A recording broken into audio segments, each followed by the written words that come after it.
Boa noite. Todo mundo bem aí depois do 0-0?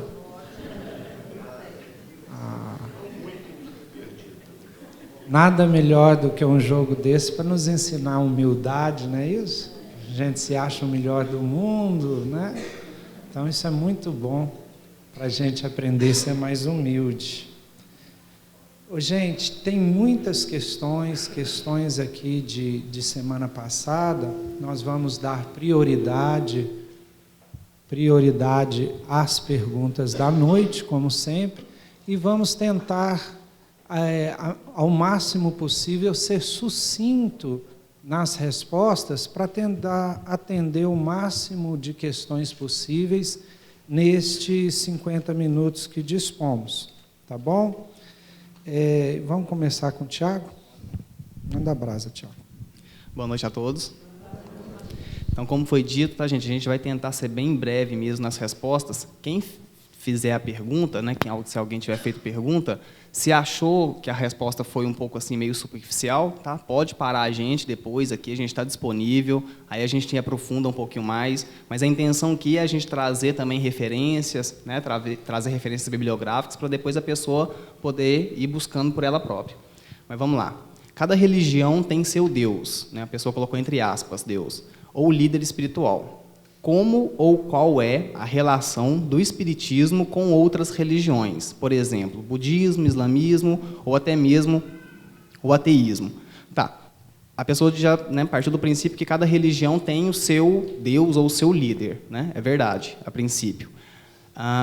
Quando a gente pega a palavra religião, né, e o conceito etimológico da palavra religião, a questão do religare, né, religar o homem a Deus. Então, a gente vai fazer isso através de pessoas, né, que se investem de um poder que dizem que vai ser essa ponte entre nós e esse Deus, né, dessa religação que tem que ser feita. Então, daí surgem as autoridades, né, do catolicismo. A gente tem o Papa, né, no protestantismo a gente tem os pastores. Então, surge essa relação entre aquele líder espiritual que vai fazer essa intermediação, essa ponte entre nós e esse Deus. A questão do espiritismo, no espiritismo a gente não tem um líder espiritual, né, no sentido de quando a gente olha na questão das religiões constituídas, né, institucionalmente, onde você tem uma hierarquia. Então, você tem um padre, e você tem, né, um ministro, e aquela coisa toda. Dentro do espiritismo, a gente não vai ver essa hierarquia. Então, a gente não tem um líder espiritual, né? Por exemplo, as pessoas que aparecem mais à frente no espiritismo são os palestrantes mesmo, né? O pessoal que está falando. Então, vez ou outra surge alguém mais famoso, vamos dizer assim, que fica mais falado dentro do meio, por estar falando mais, por estar fazendo mais palestra, mas não quer dizer que ele é um líder espiritual ou é uma autoridade dentro do espiritismo. Dentro do espiritismo, todos nós aqui, por exemplo, somos teóricos do espiritismo, por exemplo. Então, a questão é que no espiritismo não existe isso. O que é o Kardec? O que o Kardec fez? Né? Muita gente acha que o Kardec é o líder espiritual do espiritismo. Não, não é. O que o Kardec fez? Ele fez uma compilação de perguntas e respostas que ele fazia para os espíritos que estavam começando a se manifestar ali na década, né, de 1840, 1850, na Europa, também nos Estados Unidos. Então, o Kardec ele fez um trabalho de compilar isso, ele fez um trabalho de ter um certo rigor quanto ao conhecimento que ia sendo recebido através de uma universalidade do conhecimento espírita, né? Então, ele fez um trabalho metódico, um trabalho, né, algo árduo mesmo. Ele pegava uma pergunta e ele mandava, por exemplo, para vários centros, né, não só da Europa, como aqui da América também. Então, ele pegava a mesma pergunta, mandava para esses vários centros, aí o pessoal respondia para ele as perguntas, ele olhava todas as respostas, olhava uma constante dentro daquilo ali, fazia um compilado e daí ia publicando, né? Daí, então, surgiu o Livro dos Espíritos. Então, dentro do Espiritismo, a gente não tem esse líder espiritual. O que a gente tem só que entender é que é isso, todos eles, a intenção inicial, até do Papa, do pastor, no budismo, por exemplo, como uma pessoa cita aqui, o próprio Buda, né? A questão deles não é querer ser alguém a ser espelhado, onde você tem que imitar, né? Buda tem um casinho interessante, que quando ele, né, se iluminou, Aí os animais, né, um conto, aí os animais começaram, olha, Buda se iluminou, né, vamos lá, para a gente seguir ele, para a gente fazer a mesma coisa que ele. Aí os animais começaram a se juntar, né, vamos lá, vamos visitar o Buda. Aí chegaram para o gato, né, gato, vocês já viram gato, né, bicho manhoso. Aí chegaram para o gato e falaram com ele, olha, a gente está juntando para lá ver Buda, vamos? Aí o gato falou assim, não vou não. Ah, mas você é muito invejoso, que não sei o que tem. Não vou. Aí os outros animais foram ver Buda. Aí, conversando com Buda, eles contaram essa parte para ele. Aí o Buda virou para eles e falou assim, olha, o gato é o único animal que entendeu a proposta do budismo. Que eu fiz o meu caminho e ele tem que fazer o dele. Então, o gato entendeu a proposta da coisa. Então, os líderes, a responsabilidade deles é ser alguém que vem, às vezes, exemplificar numa forma de interpretar essa lei de Deus, que está aí para todo mundo, como ela está na consciência de cada um, que os espíritos ensinam isso para a gente. É por isso que o espiritismo não tem um líder espiritual, porque as leis de Deus estão na consciência de cada um. Então, cada um é o seu próprio líder espiritual. Então, a questão disso é a gente olhar para esses líderes e não ter ele como pessoas infalíveis. Né? O espiritismo não coloca isso. Todo ser, todo espírito, ele é passível de falir, de cair. Mas todos nós somos líderes de nós mesmos por causa disso, porque as leis de Deus estão na nossa própria consciência. O nosso trabalho é apenas retirar para fora. Né? Se a pessoa depois quiser que a gente aprofunde um pouco mais, ela pode nos procurar. Boa noite a todos. Aceitem o meu abraço. A pergunta que nos foi dirigida é a seguinte: tudo tem seu tempo, mas quando estamos sofrendo por uma separação, a espiritualidade pode ajudar a reverter a situação a qual nós não conseguimos sozinhos? Olha, eu tenho para comigo que sozinho ninguém é quase nada. Nesse momento que eu estou aqui para responder as perguntas, eu elevo sempre meu pensamento aos meus amigos espirituais, rogando a assistência e ajuda. E eu faço também, toda noite, quando a gente vai se recolher, para que o nosso corpo físico recupere as suas células, né? Porque quem vai descansar é o corpo físico. Mas o nosso corpo espiritual, o nosso perispírito, ele volta para a origem, que é o plano espiritual. Então, eu faço um relaxamento. E o relaxamento que eu faço é agradecer o corpo físico. Começo a agradecer lá da ponta do dedo, do pé, e vou subindo até chegar nos cabelos. Aí eu estou relaxado, certo? Então, a minha emancipação espiritual fica mais rápida. Então, eu vou de encontro aos amigos espirituais e coloco para eles que eu gostaria de ser útil lá no mundo espiritual. Eu não sei o que eu posso fazer lá, né? Mas eu me coloco à disposição e sempre peço ajuda. Quando eu vou aplicar um curso, uma coisa qualquer, eu peço para chegar lá no mundo espiritual, eles, se eu tiver merecimento, eles me dirijam a um curso lá, idêntico, parecido, para que eu possa, né? Quando eu estiver aplicando o curso aqui no mundo físico, eu tenho um flash, não é isso? Transferir, porque a gente, no mundo espiritual, a gente está pensando com o cérebro perispiritual. O cérebro físico fica aqui, mas depois ele pode transferir com a ajuda deles próprios, né? No caso do companheiro aqui, certamente que sim. Eu não digo reverter, que a gente tem que colocar aqui como, né, eu não conheço nenhum lado nem o outro sentimental dele. Mas se ele está se colocando assim, se coloca o mais humilde possível, peça ajuda. Se for preciso voltar para essa própria criatura, volte com ela. Quem sabe que o compromisso é esse mesmo, né? Então, peça ajuda através da prece, entendeu? Que é o nosso baluarte, a nossa bandeira é a oração, é a prece.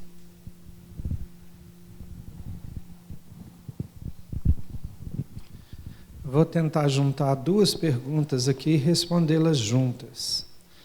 A primeira é o seguinte: quais os benefícios do atendimento fraterno? Eu sou assistida o tempo todo pelos bons espíritos? Então, essa segunda aqui, o João Balbi já falou, né, que somos assistidos o tempo todo, né, fazendo a prece e requisitando o auxílio, somos. E a segunda, O passe pode aliviar dores físicas e reequilibrar as energias para que os pensamentos fluam melhor? Sim. Atendimento fraterno e passe. Então, o atendimento fraterno é o primeiro momento que você chega numa casa espírita e está com algum tipo de problema e está querendo ajuda. É ali naquele momento que você vai ser orientado para saber qual a melhor ajuda que você precisa, né? Qual o melhor tratamento que você precisa. É feito um diagnóstico nesse momento. Interessante que aqui na Casa Jesus de Nazaré, o atendimento fraterno chama acolhimento fraterno. Porque atendimento é uma coisa assim mais... Dá uma palavra mais assim técnica, mais fria. Quando você fala em acolhimento, é alguma coisa assim mais amorosa, né? Mais fraterna. Então, eles preferiram acolhimento fraterno. E é isso mesmo. Ali você vai conversar com uma pessoa que tem um conhecimento maior de espiritismo e vai saber se o seu problema, por exemplo, é uma influência espiritual, se tem possibilidade de ser uma obsessão, se é, por exemplo, se você tem uma mediunidade ou está passando por um problema difícil, então ele vai te ouvir e te encaminhar para, por exemplo, o passe, tomar passe, ouvir reuniões de estudo, água fluidificada, e para outras atividades que a Casa Espírita tem. Evangelioterapia, laboroterapia, várias atividades para o problema da pessoa. E o interessante do passe é o seguinte, sendo muito breve, porque está tendo um curso de passe, né, Sr. João? Qual dia? Segundas-feiras, 20 horas. Então, quem quiser se aprofundar, segunda-feira, 20 horas, está tendo curso de passe aqui. Mas, basicamente, passe é uma transfusão de energia que une aí energia da natureza, energia dos espíritos, energia do médium. E, bem direcionadas, essas energias podem, inclusive, resolver problemas físicos também, através de um passe de ectoplasmia, que pode agir no físico. Porém, pode também fazer essa tranquilização, essa paz, né, essa harmonia, até porque o passe ele se inicia num processo de elevação vibracional, de você vibrar um pouco acima dos seus problemas, um pouco acima da dificuldade e fazer um elo com alguma coisa superior, até para receber essas energias do superior. E quando você consegue essa sintonia, quando você consegue se elevar um pouco, já vem essa facilidade de pensar, você esquece um pouco os seus problemas, né? Você é inspirado por espíritos e consegue ali talvez um vínculo que vai te ajudar a superar as dificuldades. E aí, quem quiser saber mais, vamos fazer o curso de passe com o Sr. João, na segunda-feira, 8 horas da noite. Quem tem sonhos eróticos é espiritual? O pessoal não está pegando leve não, hein, gente? Vamos tentar fazer uma generalização dos sonhos. O que é um sonho? Freud, quem quiser depois pegar para ler, né, são 2 livros, 2 edições, cada uma de quase 500 páginas, chama Interpretação dos Sonhos. Né, depois, quem quiser ler, é bem interessante. Mas o que Freud, resumindo de uma forma muito simplista, o que Freud vem dizer? O sonho não é nada mais, nada menos do que a manifestação de um desejo. Então, todos os nossos desejos reprimidos, todos os nossos desejos que a gente não tem vontade de fazer, de satisfazer, né? Às vezes a gente tem vontade de mandar o patrão fazer um passeio, né? E a gente não tem essa coragem de falar, no sonho a gente libera, porque é uma carga psíquica que a gente vai acumulando durante o dia, e essa carga psíquica, gente, ela tem que sair para algum lado. Ela tem que sair para algum lado. Freud falava assim, aliás, as neuroses, né, as psicoses, causa dessas doenças, principalmente dos transtornos mentais, é por causa de uma carga psíquica que a gente acumula e a gente não libera. E ela tem que dar vazão de alguma forma. Ou ela dá vazão através de um transtorno mental, ou ela dá vazão através de uma doença física, realmente. Então, a carga psíquica ela tem que sair. A gente vai acumulando ela, é por isso que a gente fala que a gente não tem que conter raiva. Raiva no sentido de conter mesmo, e ficar calado, e ficar remoendo, para depois disso virar mágoa, e depois disso vai virar uma doença. Não tem como.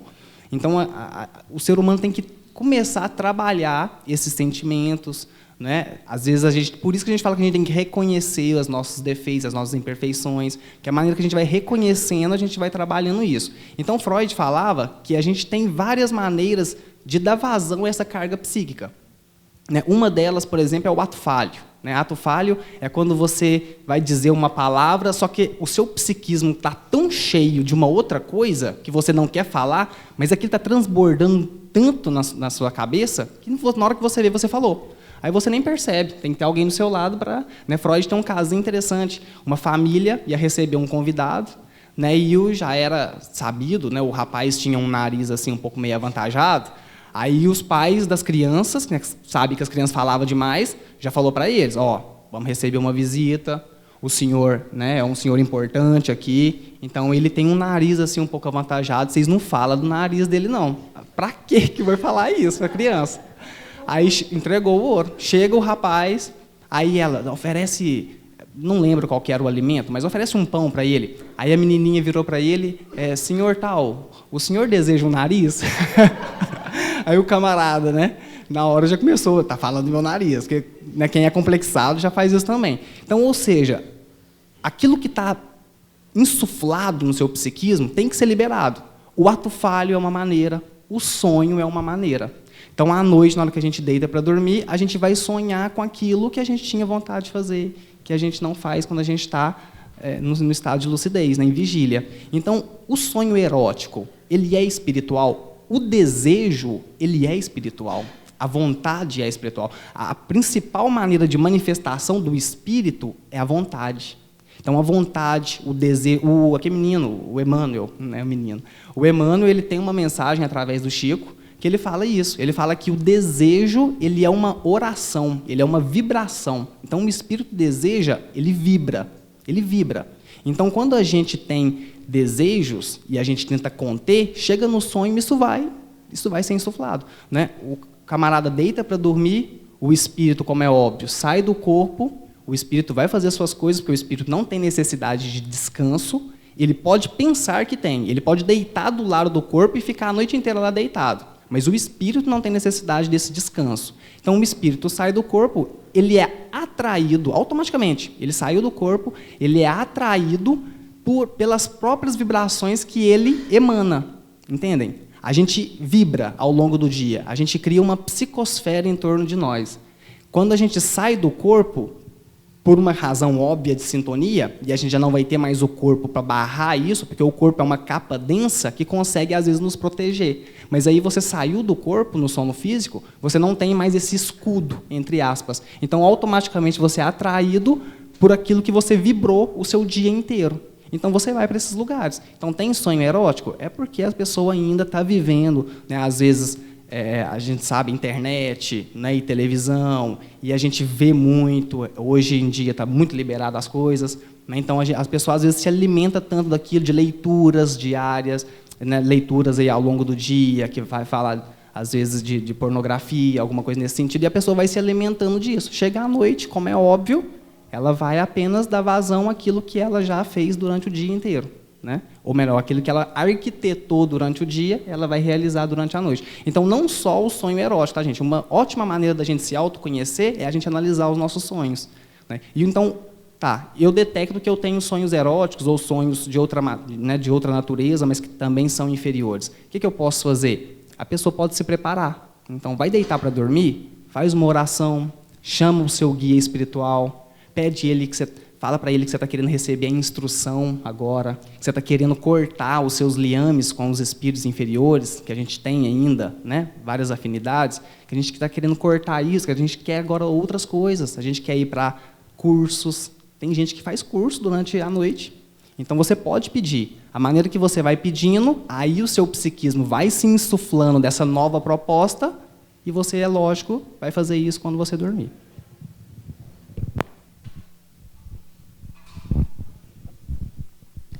Boa noite. Estive em um velório de um rapaz bem novo e fiquei sem saber se o desencarnado participa do próprio velório.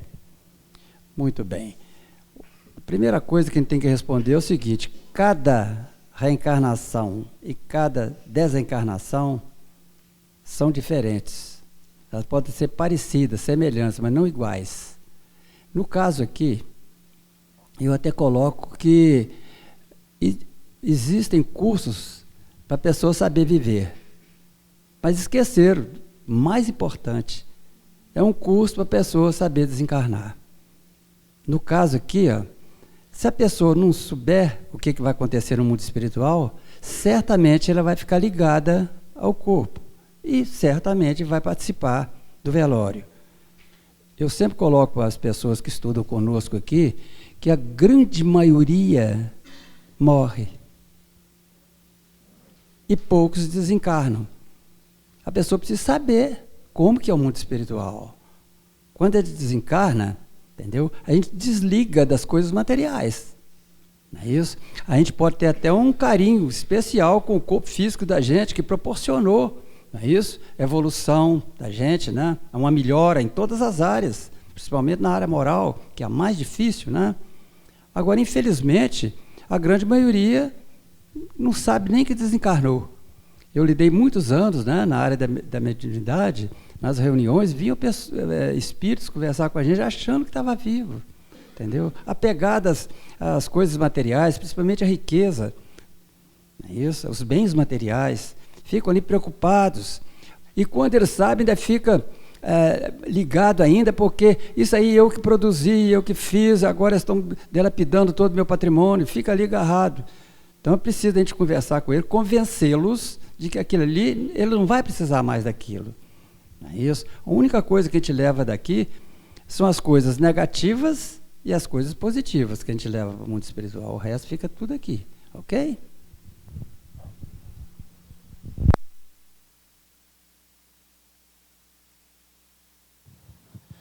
Tenho mais duas aqui que têm assuntos parecidos, que eu vou tentar respondê-las juntos, mas que é uma pergunta, são questões muito difíceis. A primeira: não raro sou acometida por uma angústia, uma tristeza que chega a doer. Não consigo entender nem explicar, uma vez que tenho uma vida muito tranquila, uma família maravilhosa, amigos muito queridos. E a segunda: boa noite. Certas vezes sinto a energia de algumas pessoas, e quando essa energia é de tristeza, angústia, não consigo sair do lugar, ou mesmo falar algo, além de rezar em pensamento. O que mais posso fazer? Então, as duas aqui estão falando desse sentimento de angústia, né? Uma fala que é si mesma e outra parece sentir isso a partir de outras pessoas. É importante a gente entender a nossa realidade do planeta Terra, que ainda não é um planeta de regeneração. Se eu fizer uma pergunta aqui, eu tenho certeza que a grande maioria procurou a casa espírita por causa de algum problema, por causa de alguma angústia, por causa de algum sofrimento. Poucos vieram aqui para tentar aprender mais, conhecer mais, por amor, digamos assim. A maioria por problema. Então é um mundo ainda muito cheio de sofrimento.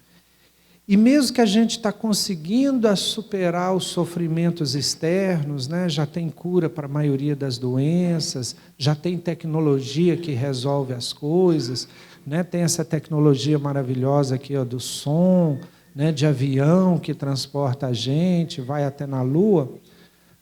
aqueles problemas do nosso coração, aqueles problemas de foro íntimo, do espírito, a gente está muito atrasado.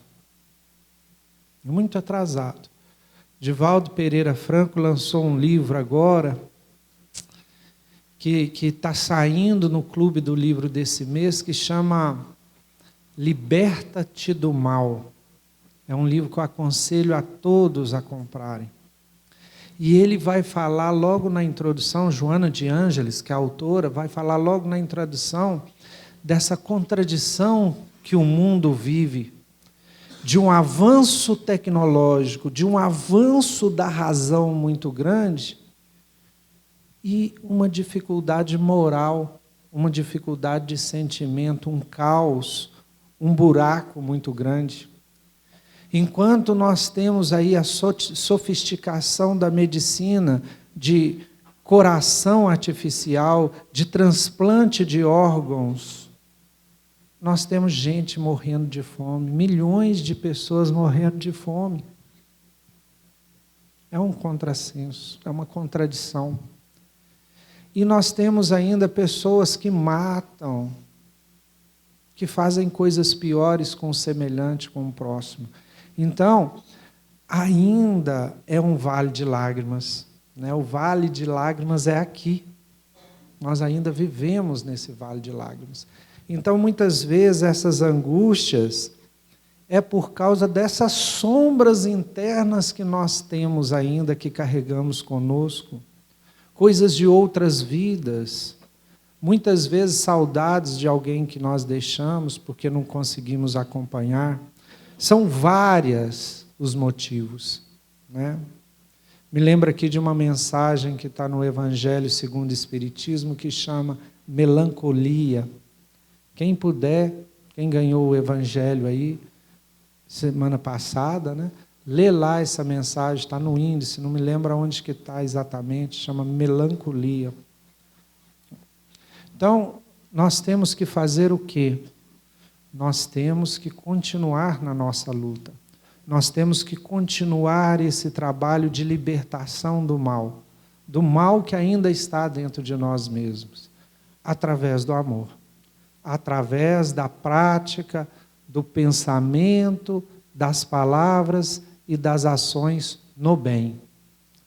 Vamos exercitar o bem e matar o mal de fome.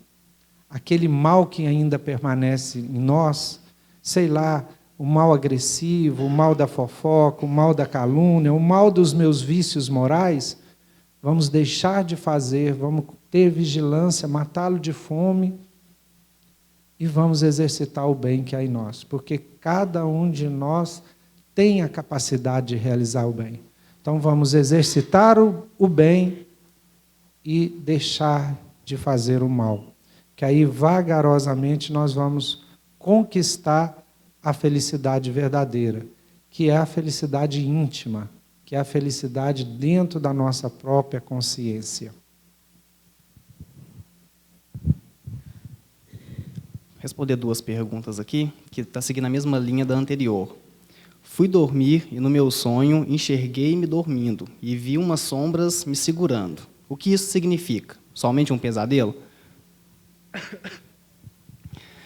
Pode significar muitas coisas, como não pode significar nada, né? Uma das coisas que a gente aprende com Freud, na hora que a gente lê esses 2 livros dele, de interpretação dos sonhos, é que ele fala o seguinte: não existe um padrão de sonho, não existe um padrão de sonho. Quando você chega e pega esses livrinhos aí, ó, interpretação de sonho, se você sonhou com dinheiro, é porque isso vai acontecer. Não existe, porque cada ser humano dá um significado diferente para as coisas. Eu dou um significado para dinheiro, o Jomar dá um outro significado para dinheiro. Então, se eu sonho com dinheiro, para mim é uma coisa. Se ele sonha com dinheiro, para ele é outra coisa. Porque vai depender do significado que a gente dá para os objetos que a gente sonha. Então, é por isso que não existe uma padronização. Então, interpretação de sonho, gente, sonhei com isso, o que significa? Não tem como a gente fazer aqui, porque tem que conhecer a pessoa, é por isso que ela tem que ir para uma análise, vai conversar com um psicanalista, né, e ele, através da conversa, ele vai conhecendo a pessoa e ele consegue fazer isso, né? Então, é lógico que sem conhecer não tem como a gente fazer, né? Então, trazendo a resposta do Espiritismo. Sonho lúcido. Isso aqui, né, pelo relato, o que a gente pode dizer que é um sonho lúcido, ou seja, a pessoa se desdobra. Aí eu vou convidar a pessoa e quem quiser saber mais do assunto a ler um capítulo no Livro dos Espíritos que chama A Emancipação da Alma, que o Kardec vem falar disso aqui, do desdobramento, né, que antes ele chamava de sonambulismo, mas depois esse termo foi caindo em desuso. Hoje a gente fala desdobramento. Então a pessoa saiu do corpo durante o sono físico e ela manteve a lucidez. Ela manteve a lucidez e ela consegue entender e saber tudo o que se passa. O Dr. Sérgio Felipe é um médico, professor na Faculdade de Medicina da USP. Ele fez uma pesquisa interna lá e ele disse que apenas 4% de todos os nossos sonhos pode se encaixar num sonho desse aqui, num sonho lúcido, onde a pessoa ela tem a real percepção do mundo espiritual. A maioria a gente vai ser influenciada pelas visões que a gente teve durante o dia, né? A gente vai fazer aquelas confusões, geralmente, que os sonhos que a gente tem.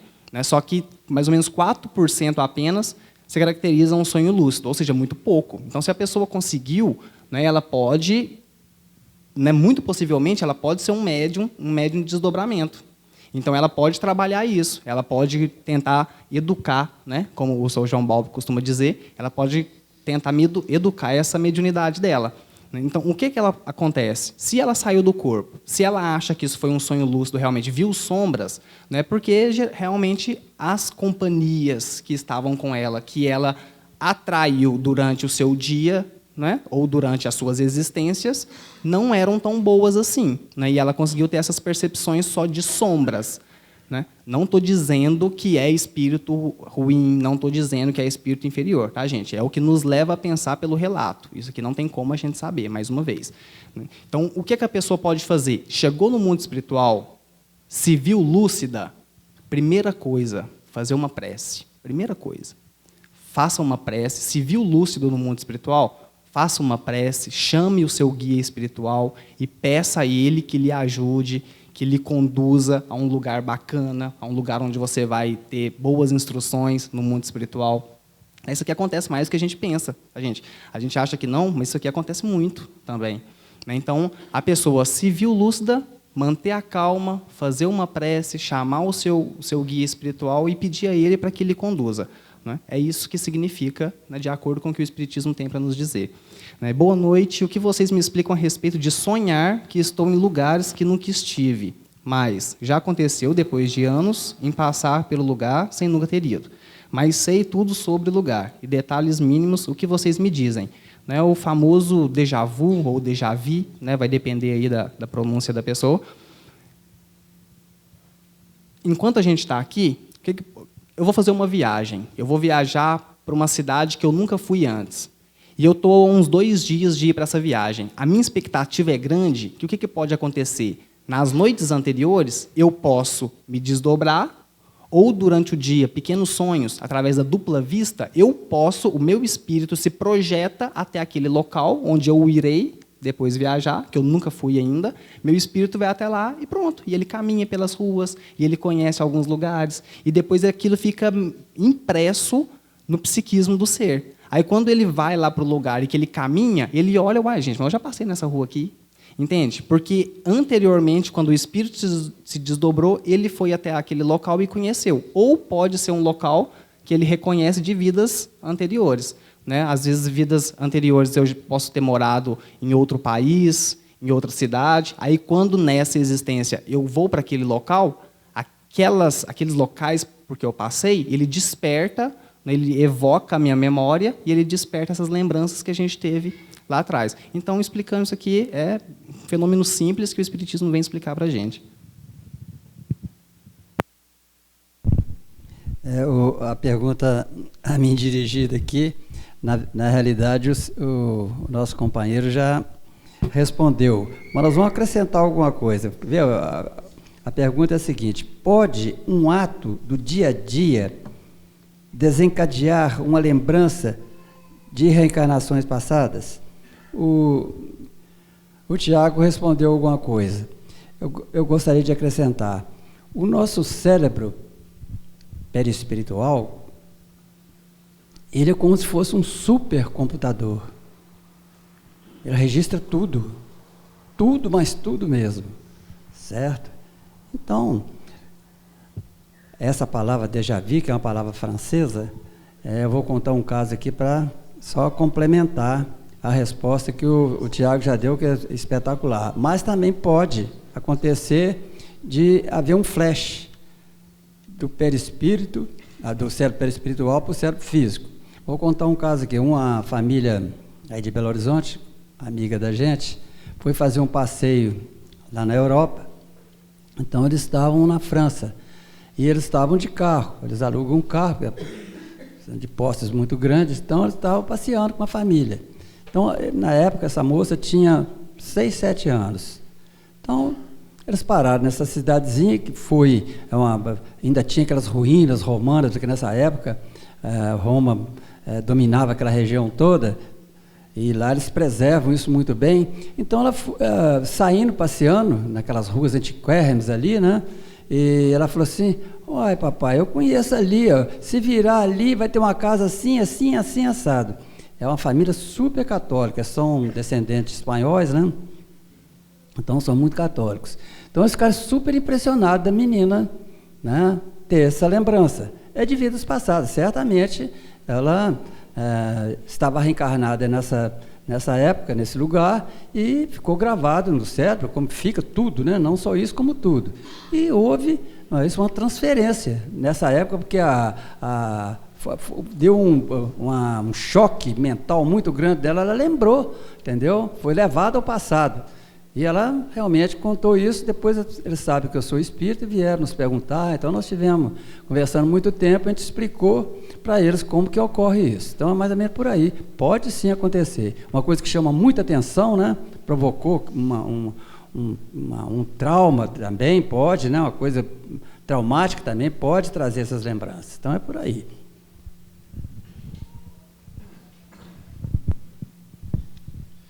Uma pergunta muito curiosa. Os ETs são espíritos de esferas mais elevadas? Outra, eles realmente vêm até nós? E a última, eles existem? Vamos tentar responder, né, o que o Espiritismo diz a respeito dos ETs. Primeiramente, vou começar pela última, que é mais fácil, né? Eles existem? Sim, existem. Segundo o Espiritismo, um dos princípios que os espíritos nos ensinam, isso lá no século XIX, né, bem para trás, é a pluralidade dos mundos habitados. Isso significa que, nesse universo enorme, né, imensurável, de tão grande que é, com bilhões de sóis, com bilhões de planetas, galáxias, muitos desses orbes são habitados, senão todos, né? Por níveis de vida, inclusive, que a gente não tem percepção, porque os espíritos vivem, apesar de não ter corpo orgânico material. Então, os planetas são habitados. E esse ET, né, extraterrestre, alguém fora da Terra, então, que habitam outros orbes, existem. Inclusive, nós somos ETs para alguém que vive em outro planeta, considerando assim. E mais ainda, né? Existem planetas em vários estágios de evolução. Tem planeta que a vida está no momento de bactérias, né, de seres unicelulares. E tem planetas que estão bem mais avançados do que o planeta Terra. E eles vêm até nós? Claro que vêm. Emmanuel, no livro A Caminho da Luz, vai falar das transmigrações planetárias. Aliás, Kardec já falava disso em A Gênese. Mas Emmanuel vai nos trazer uma transmigração de um planeta que ficava lá na constelação de Capela, né? De Cabra, pequena Cabra, Capela. Então, há muito tempo atrás, nós recebemos aqui um tanto de ETs, né?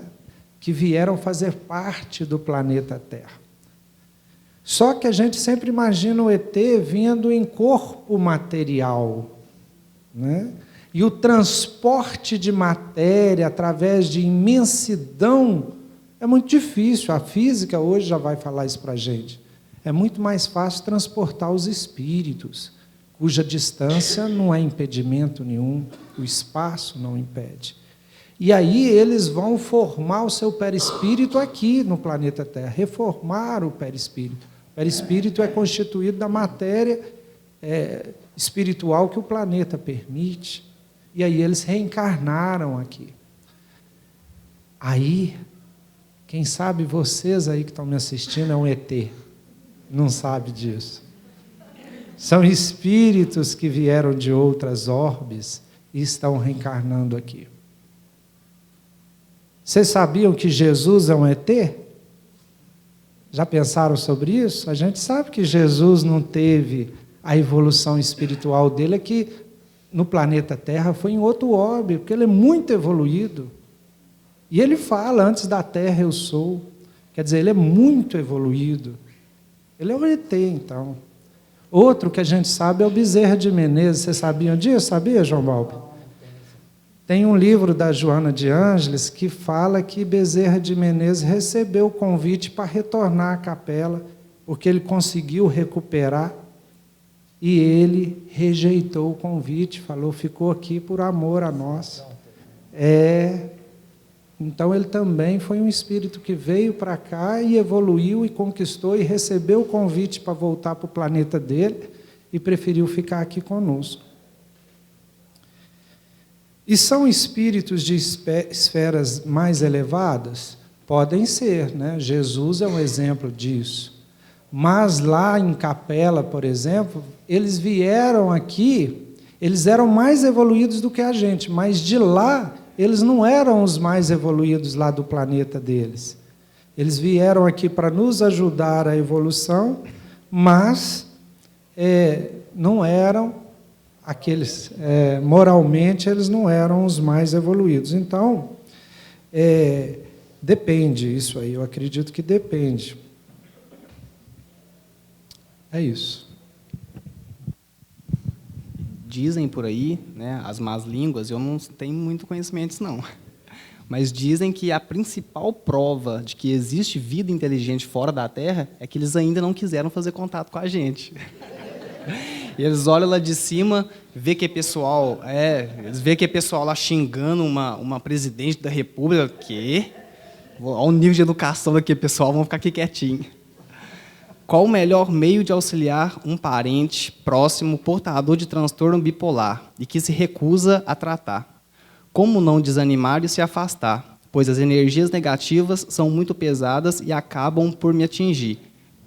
Tá. É só a gente deixar claro que uma pessoa que tem transtorno bipolar, não necessariamente ela vibra energia negativa. Tá, gente? Só para a gente deixar isso claro, que uma pessoa ela pode ter um transtorno mental e, às vezes, ela vibrar muito, né, energias muito mais sutis do que a gente aqui. Então, uma coisa não está necessariamente ligada à outra aqui, não. O que acontece? A pessoa recusa o tratamento, o que a gente pode fazer? A gente não pode obrigar uma pessoa a tratar. Né? É lógico que num transtorno bipolar, a medicação ela é essencial. Né? Num transtorno, porque o transtorno bipolar ele se caracteriza por um desequilíbrio de neurotransmissores, né? E ora a pessoa está com a dopamina lá em cima e ela, né, faz mania, e eu sou Deus, e delírio de grandeza, e vamos fazer as coisas, e vamos que vamos, e depois aquela dopamina vai lá embaixo, e a pessoa cai, né? E ela fica, né, indiferente, depressiva. Então, a medicação, o tratamento de um transtorno bipolar, ele vai auxiliar, né, vai tomar um estabilizador de humor que vai estabilizar esses neurotransmissores e a pessoa vai tentar viver ali de uma forma mais estável. Então, a medicação ela é necessária, né? Principalmente para esse transtorno em específico. Mas a pessoa não quer tratar. Gente, tem que deixar ela passar pelas experiências. Se não quer, a pessoa que está do lado, como ela pergunta, como não desanimar? Não é? É saber que nós somos espíritos em evolução, ter total consciência de que cada um ele vai atrair, né? Aquela frase célebre do Chico, né? Cada um atrai para si as experiências que precisa para aprender a viver. Então a pessoa vai vivendo, ela não quer tratar.